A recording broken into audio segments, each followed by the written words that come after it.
अस्सलाम वालेकुम students, my self Adeel Ashraf, lecture computer science. Students, आज के लेक्चर में बहुत इंपॉर्टेंट टॉपिक को हम डिस्कस करने जा रहे हैं, जो आपको 2 नंबर का क्वेश्चन जो है पेपर में मस्ट आएगा। What is the difference between verification and validation. Verification क्या होती है और वैलिडेशन क्या होती है, ये डेली लाइफ में भी कोई भी क्वेश्चन जनरली आपसे पूछ सकता है। आपकी कंप्यूटर की बुक के लिहाज से भी, आपके एग्ज़ाम पॉइंट ऑफ व्यू से भी बहुत इंपॉर्टेंट क्वेश्चन है। तो सबसे पहले देखते हैं कि हमारे पास वेरिफिकेशन क्या है। स्टूडेंट्स, जब आप किसी भी प्रॉब्लम के सॉल्यूशन को डिज़ाइन कर लें, तब आपने उस प्रॉब्लम के सॉल्यूशन को आपने टेस्ट करना है कि आया कि आपका वो सॉल्यूशन उसी प्रॉब्लम का ही सॉल्यूशन फाइंड कर रहा है जिसके लिए आपने उसको डिज़ाइन किया। तो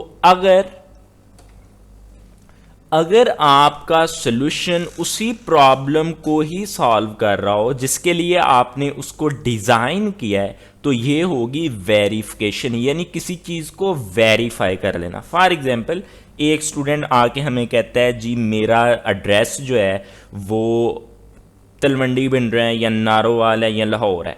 तो हम क्या करते हैं, हम उसके डॉक्यूमेंट से चेक करते हैं कि आया के, या उसके आईडी कार्ड से चेक करते हैं क्या आया कि उसका एक्चुअल एड्रेस वाकई लाहौर नारोवाल जो उसने बताया वही है।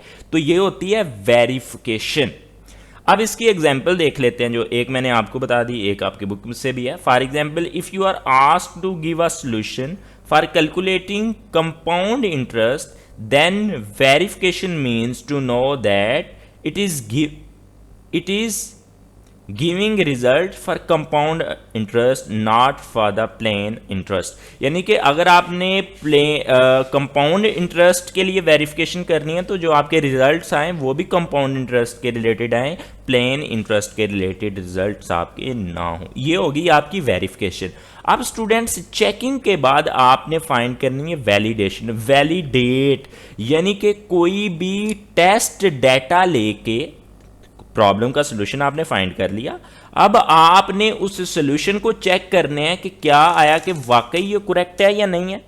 तो आपने स्टूडेंट्स क्या करना है, आपने उस सॉल्यूशन के ऊपर टेस्ट डाटा अप्लाई करना है।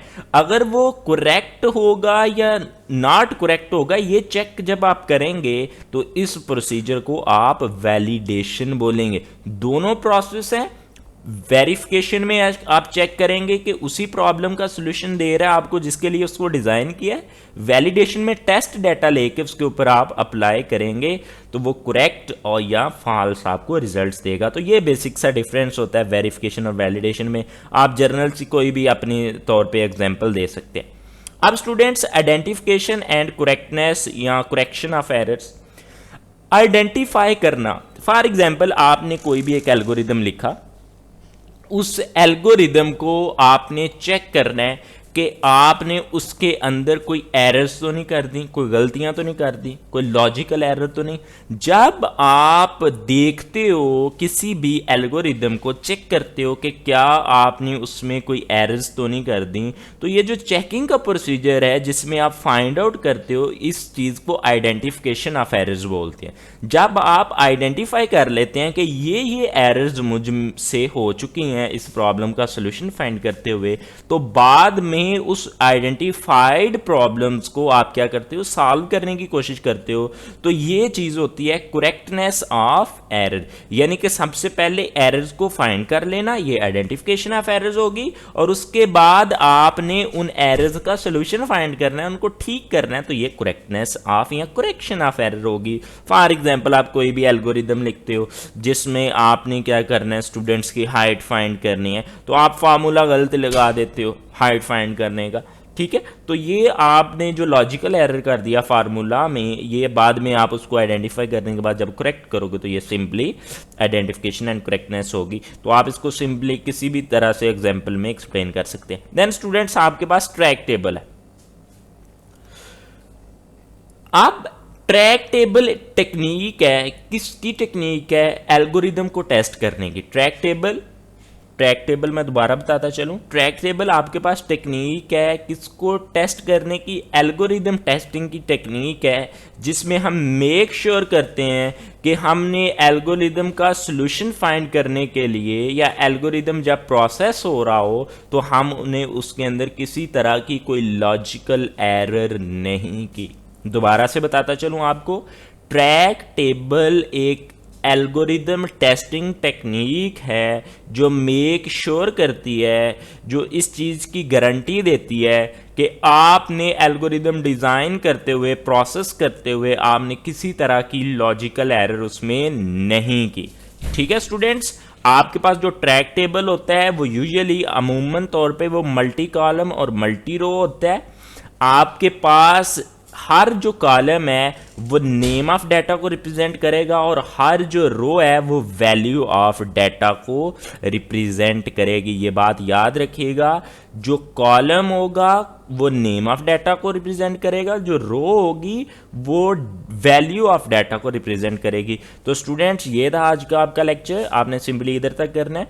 आगे आपके पास using valid data for testing ये सिंपली दी हुई है। नेक्स्ट आपके पास ये जो एक्सरसाइज आ गई चैप्टर नंबर 1 की, ये आपने असाइनमेंट के तौर पे करनी है। ये क्वेश्चन आंसरिंग है, सिंपली जो पीछे आपने चैप्टर में पढ़े हैं मैं आपको डिटेल से पढ़ा के आ चुका हूँ। बाद में ये MCQs हैं, तो ये MCQs आपने करने हैं। उसके बाद आपके पास फिल इन द ब्लैंक्स हैं, देन आपके पास फ्लो चार्ट्स हैं, प्रॉब्लम के अगेंस्ट आपने फ्लो चार्ट बनाने हैं और ये सारी की सारी एक्सरसाइज आपने सॉल्व करनी है एज अ असाइनमेंट के तौर पे। 2 लेक्चर्स इस वीक में मैंने आपको दिए हैं। थर्ड लेक्चर जो है वो एज अ असाइनमेंट के तौर पे आपने मुझे असाइनमेंट सबमिट करवानी है।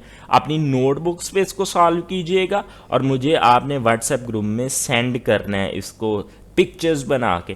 थैंक यू वेरी मच, उम्मीद करूँगा कि आप सारे का सारा काम इफेक्टिवली करेंगे इंशाल्लाह। नेक्स्ट वीक में आपके स्कूल जो हैं ओपन हो रहे हैं, तो इंशाल्लाह स्कूल में मिलेंगे और उधर पढ़ेंगे, चैप्टर नंबर 2 स्टार्ट करेंगे। थैंक यू वेरी मच, अल्लाह हाफिज़।